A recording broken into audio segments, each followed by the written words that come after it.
Hi, today we are in San Francisco in the Datameer office with Stefan. Stefan, who are you and what do you do? I'm Stefan.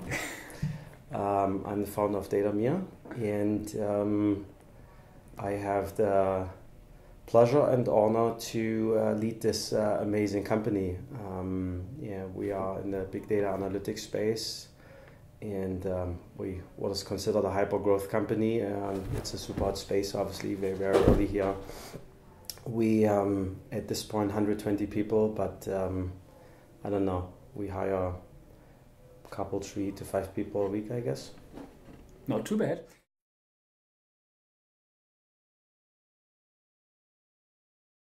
What is your background? So what did you do before you started this company? I had companies since 1997, and before that I did German Abitur. Oh, okay. So directly from school to becoming an entrepreneur. Yeah. So did you already start during your school time? Like is building up a newspaper like Richard Branson did? In fact, I did. So I did a whole bunch of things in school. You know, the usual suspects. You did school, government, and those kind of things. I did the school paper, and was always very interested in back then what is considered new media. During my degree or Abitur, I actually already wrote the search engine for the local university library. In Germany you have to do military after school. Being a little bit a digital hippie, I didn't want to do that, and one way how you get around that in Germany is by founding a company. Oh, really? Right? So when the university library in my hometown asked me if I want to continue working for them as a freelancer, I founded a company, and well, guess what? More than 20 years later, I'm still doing the same thing. Maybe different people, different size, but I always worked in the data space. Mm-hmm. How did you come up with the idea of Datameer? Mm-hmm.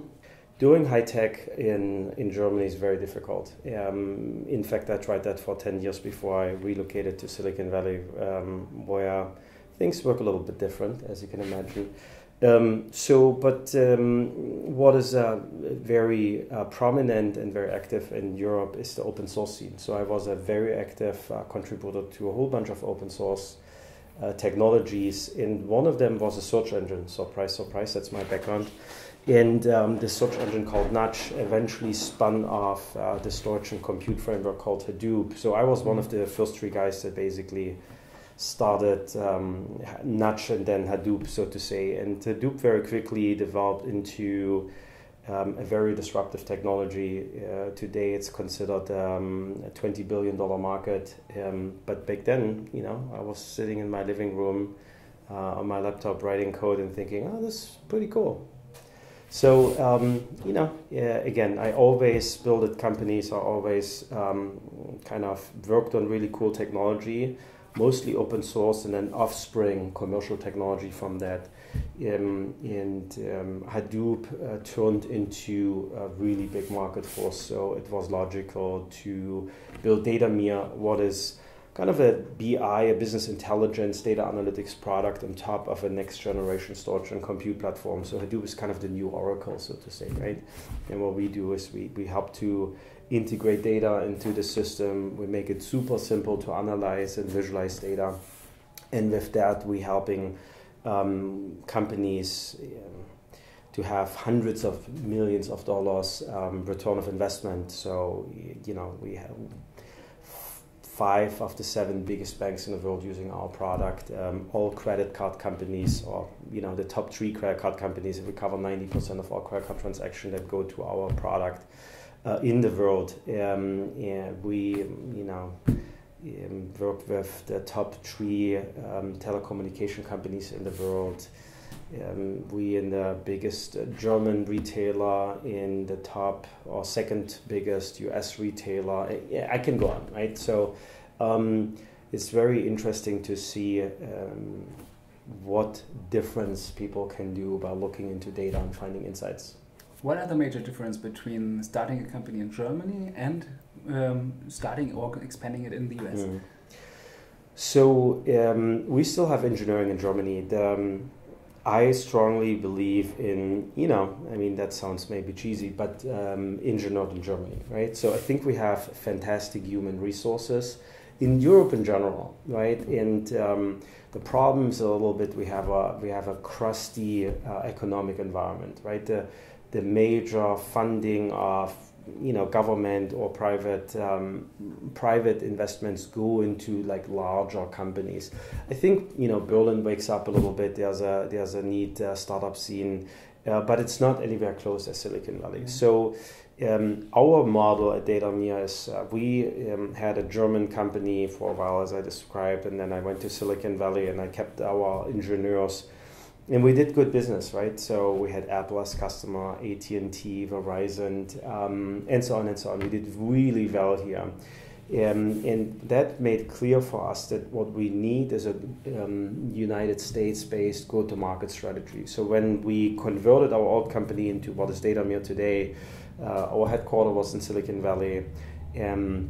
We had sales, we had marketing here, but we kept our engineering in Germany. So I always joke, designed in California, manufactured in Germany. So, but the major difference, to answer your question, is that the US economy is way more open to take risks with new technology.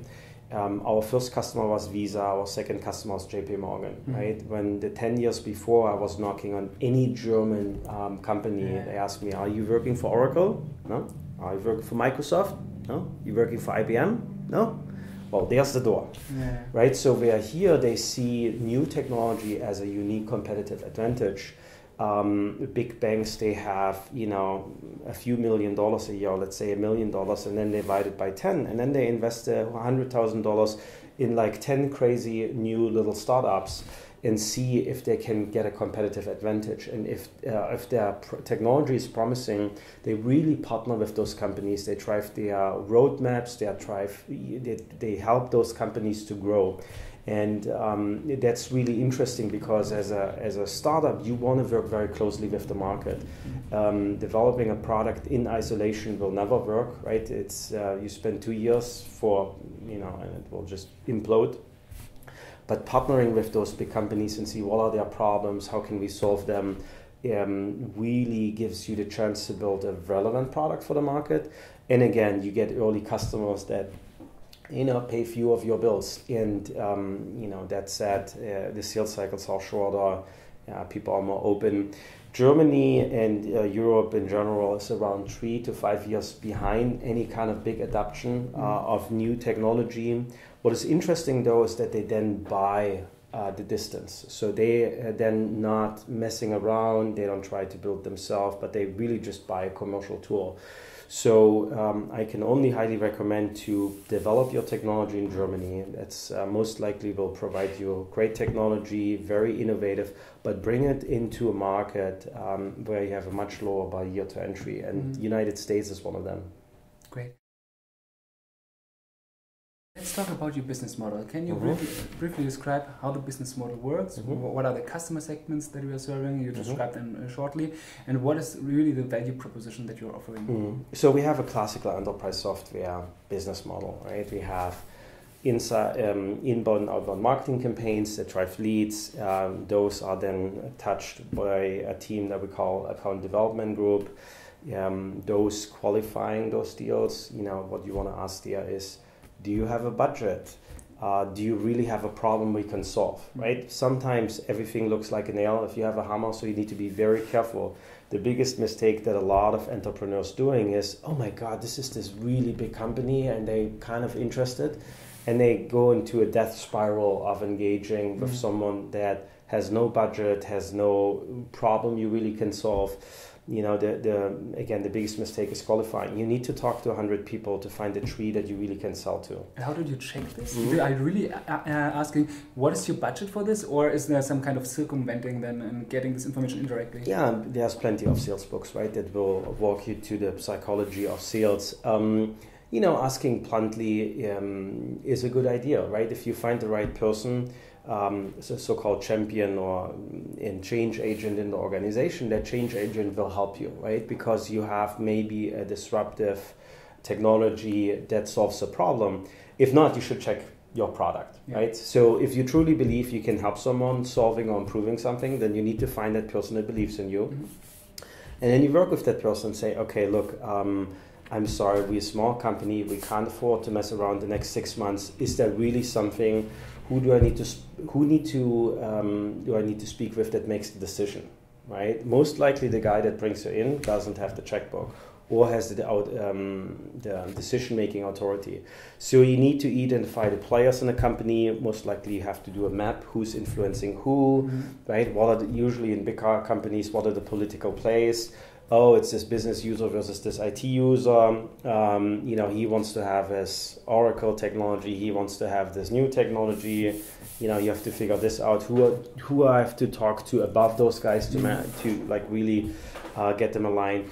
What's your deadline, right? If you don't have a deadline and it's not clear what happens if you miss the deadline, most likely you don't have a commercial product.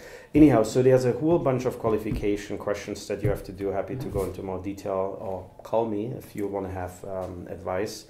Happy to help every entrepreneur. And then we have an expensive direct sales force. That means we have in the United States sales reps. They make between $240,000 to $280,000 a year, where 50% is base salary, 50% is commission based. In the space we in, they make between $1 million to $105 million revenue or bookings a year, right? So you have a quota that they have to deliver as well. They have a sales engineer that makes another $220,000. Also kind of a split there, right, on a commission base. If they don't sell anything, they don't make money, right? They make more if they do, but if not, they make more than everybody else. That's why engineers don't like to work in that business. Or everybody that's a little less out... extrovert. Yeah, extrovert. So anyhow, and then you engage with that organization, with that direct sales force, and move people to multiple steps in the buying process, right?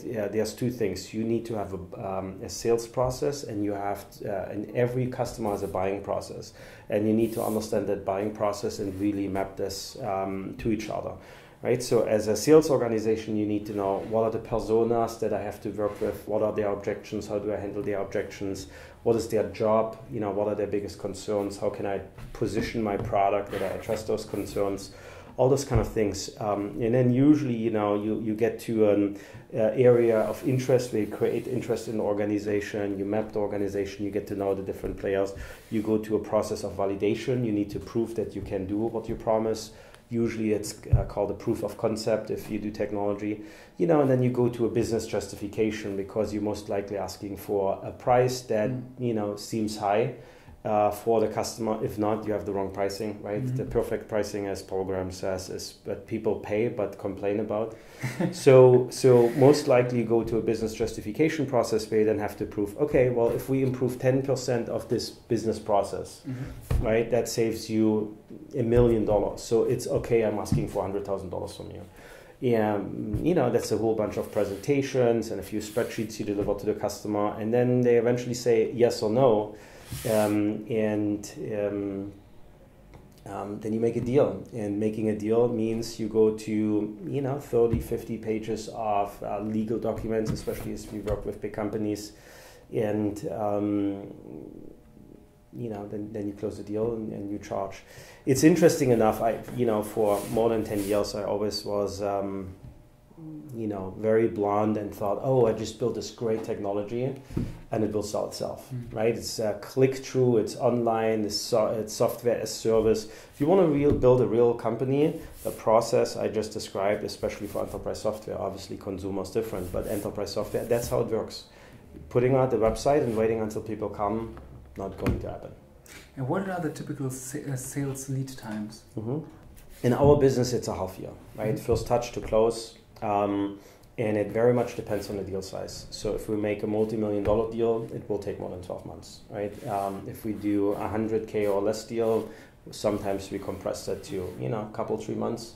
But then we're lucky, right? So on average, it's for us 6 to 4 months. Okay, great. Can you tell us a little bit more about how you trying to set up the pricing structure? You said that you're trying to first identify the value that you're creating for customers, and then based on this take some kind of share and put an absolute number on there. But how did you differentiate your pricing based on different customer segments? Yeah, I mean, what you want to do is you want to look into, number one was the competition charging, right? So that's the homework you have to do. And number two, you go into the market with a price that's way too low, right? Because you're a startup, you want to get a few customers. And then what you need to do is to build this relationship to the customers and ask them, what's the value you're getting out of that? And you don't want to ask that question the day you sold, maybe as well. But you want to ask 3 months later, 6 months later, 12 months later. And then based on that, you can adjust pricing. Pricing... it's a lot of trial and error, right? So we still today do pricing trials. We have certain geographical areas where we change the pricing and see, does our sales times expand or do they contract, those kind of things. In the last 2 years, we doubled prices 4 times, just to give you an idea. And you double until you reach the point that your sales cycle slows so much down or you don't have adoption, and then you correct, right? That's what you do. You always have a price list and you give discounts, right? It takes some courage in the sales organization as well to really push the pricing too, right? So again, sales reps work a little bit different. Again, if you're in a company scale like I'm now, it's a lot about group psychology stuff I do, right? So it's all about how do we motivate people, how they tick, how they work, right? So sales reps are always excited about huge big companies, and then they give them dramatic discounts because of course those big companies have professional negotiators, right? So going after the Fortune 500,000 isn't a bad idea as a startup, and then you can build up, right? We got lucky. We had a really interesting product that was interesting for the Fortune 100, and that's kind of our major market segment, and we make huge deals there.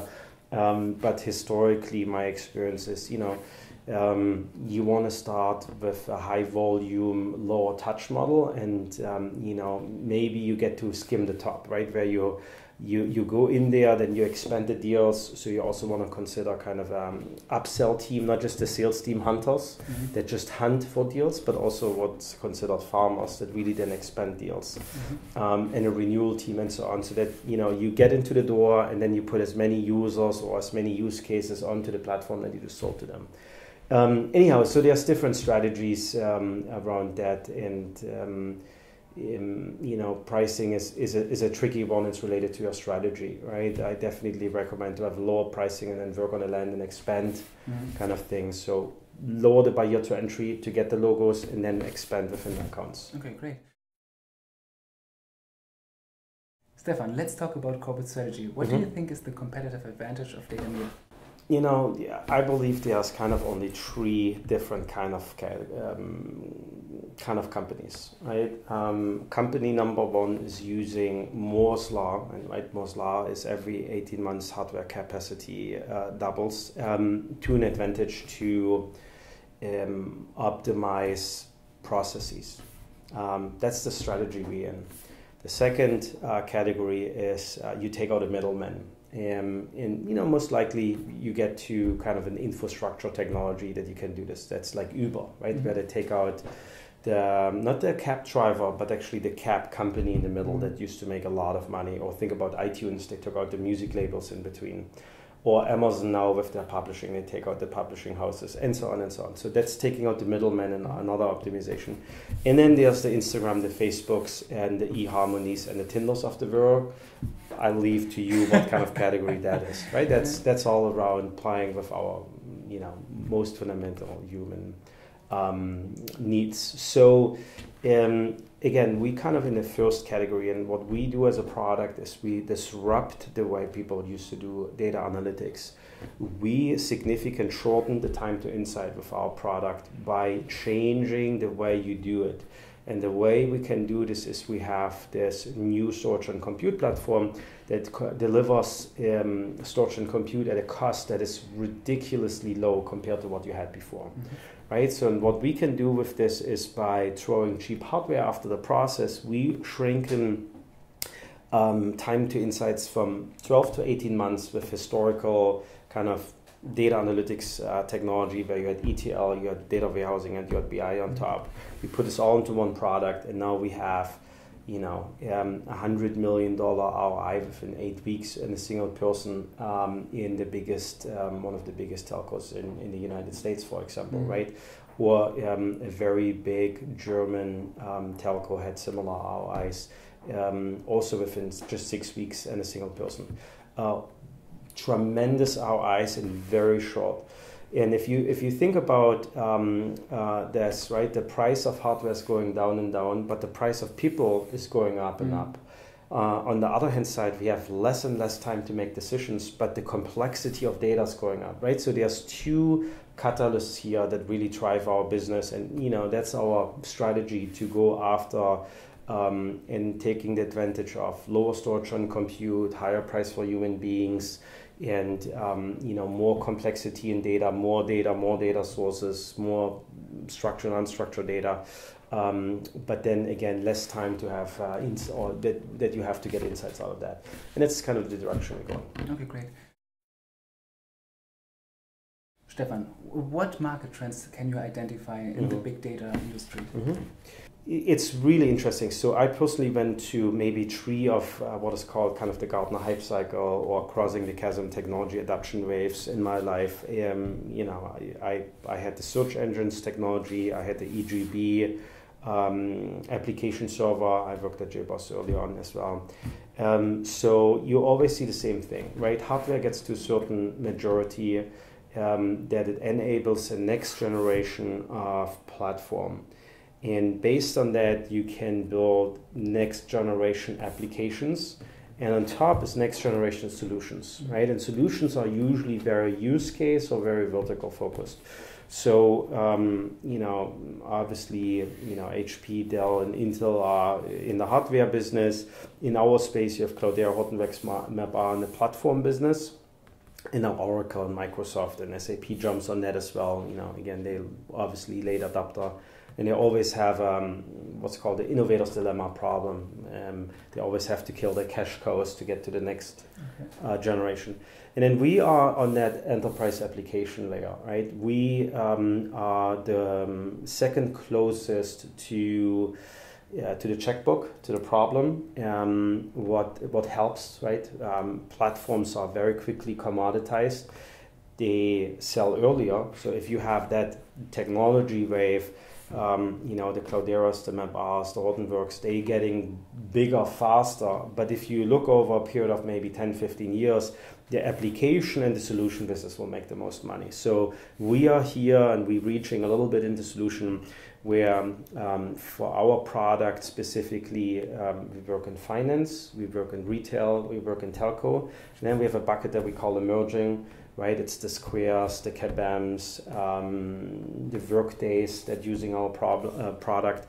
And from a use case perspective, it's 3 major areas. It's customer analytics, where we help people to shorten sales cycles, increase conversion rates in the sales process, understand customer behavior or identified credit card fraud, kind of in general understanding customers better by bringing multiple data sets together. Or we do operational analytics. This is where telcos better understand who's in my cell tower and make it sense to upgrade the cell tower. And then we have a lot of what we call new data products and services, where people basically selling data or providing a data-driven service.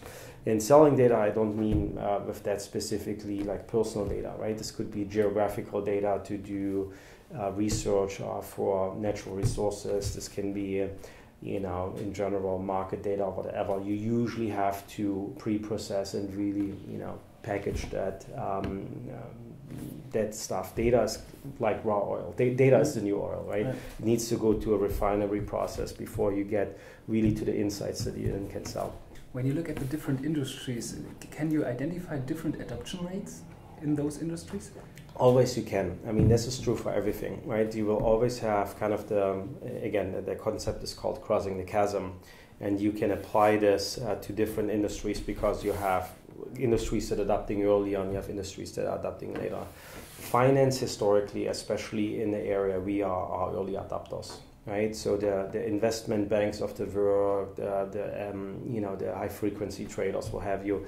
They will adopt technology as early as they can because it's a competitive advantage. The next one are telcos.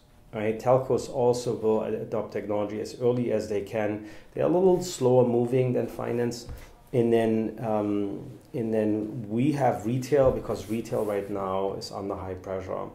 And then you put a whole bunch of other categories in, and eventually you have healthcare and manufacturing in the very late. Right? You usually have those in the. Of course, what you will find, I mean, that's a big picture. And before all this, you have emerging, right? So you have the gaming companies, you have the mobile app companies, you have the Facebooks, the Twitters, that always will be on the forefront because that's their business model, obviously. But if you go to kind of a broader market, the problem, by the way, the reason I'm saying you have the early adopters, the Facebooks, the Twitters of the world will not buy technology. You can spend 24 months, they will go for open source technology or build it themselves, right? So they will adapt, depends on your business model, they will adapt technology trends earlier, but it will be extremely hard to sell to them. Understood. Imagine your little son comes to you and asks, Daddy, I want to start a company. What advice can you give him? And you should do this, or you shouldn't do that, or these are the mistakes I've done. Learn from it. Well, first of all, I'm concerned to think about a little kid. It looks like startup life made me look old. So, if an entrepreneur or someone comes to me, what's the advice? I mean, look, the beauty is there's a blueprint to build companies, and you can really follow that. I'm an engineer by background. It took me 10 years to learn that just a great product doesn't sell itself. You need strong marketing and sales. What is really cool is you can consider, as you do your product engineering process, building, marketing, and sales can work in the same way, right? You have release times, you have projects, you have milestones. You can absolutely manage marketing and sales and service the same way how you managed your product development team, and I would definitely encourage everybody to look at this way. But I would highly recommend to technical founders to let go of they have to grow. Every 3 months you have to grow, and you have to let go of the technology and just focusing on that. I advise a whole bunch of startups, and they always think, oh, if we add this feature, then we will just sell better. No, you just take all your developers and you work on your website and you work on an online trial and you help to make it very easy to try the product, and then you work on your sales process, and then you work on PDFs that help to sell your stuff and so on, right? So don't just hide because it's your comfort zone in the development process. I think that's maybe the advice. Don't hide in your comfort zone, but go out and really try to understand and make the other processes work, because you will just waste time. And then maybe another really good advice, the difference between networking and not working is just one letter. A lot of entrepreneurs think that going to a whole bunch of parties and events and talk to people will build their business. I know being an entrepreneur is very hip right now, but go back to the basement and work. It's the only way you will be successful. And the problem is with most networking events, not your customers are there. That's why it's... You're usually wasting time. And business development or partnerships, they're all a waste of time. Until you $50 million companies, there's no reason to have any kind of partners from a technology or from a maybe from a sales perspective in Europe, but you know, let me rephrase this. Maybe if you're around 10 million, then it starts to make sense to have sales partners or a channel strategy. But before that, you're just wasting time. That's the biggest problem. A lot of entrepreneurs don't focus and waste time and stay in their product development comfort zone. And what would you recommend entrepreneurs or young entrepreneurs who are currently outside of the US, especially Silicon Valley, working on a tech product? Do you think they should really move people here so they can raise money here? Because one of the major requirements is having Inc., for example. Yeah. Or do you think they should just stay there and try to focus on another market? As you said before, that the adoption rates in the US are much higher. You know, founding an incorporation in Silicon Valley and having engineering in Germany worked incredibly well for us because hiring engineering in Silicon Valley doesn't work anymore, right? Google is hiring everybody, or Facebook. So that's a very successful model. A lot of people are afraid to do that. If you want to get venture capital out of Silicon Valley, where 98% of all venture capital in the world is, then you need to make it a low barrier to entry for the VCs. Right? If you say I'm a GmbH, they're like Gesundheit, right? They don't know what it is. They would never invest into that. They have no control. They want to be in your board meetings. So again, look, if you build a company, if you want to build a company, you do it first time, guess what? The next 10 years you will be very poor and eat only noodles and tomato sauce. You have to have a little bit of that, you have to have a very high pain threshold because you will on a daily basis go to disappointments. It will be extremely hard. You know, 1 out of 10 million get a big hit, like whatever, Facebook right away, right? Building companies, extremely hard work. And as you want to make a very low barrier to entry for your customers, you need to do that for your investors, right? You need to present yourself as a business savvy, very, you know, self-aware person. You want to go in and say, you know what, I'm not the CEO of the future, but I'm the CEO right now, and you tell me if you find a better one.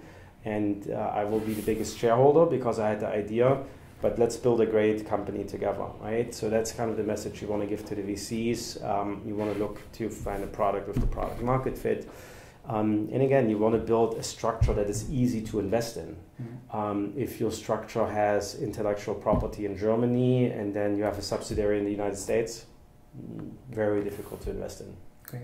Thank you very much for your time, Stefan. Absolutely. And the next time you are trying to think about starting and growing a company and you are a tech savvy founder, try to develop your sales process as you would in a product development cycle.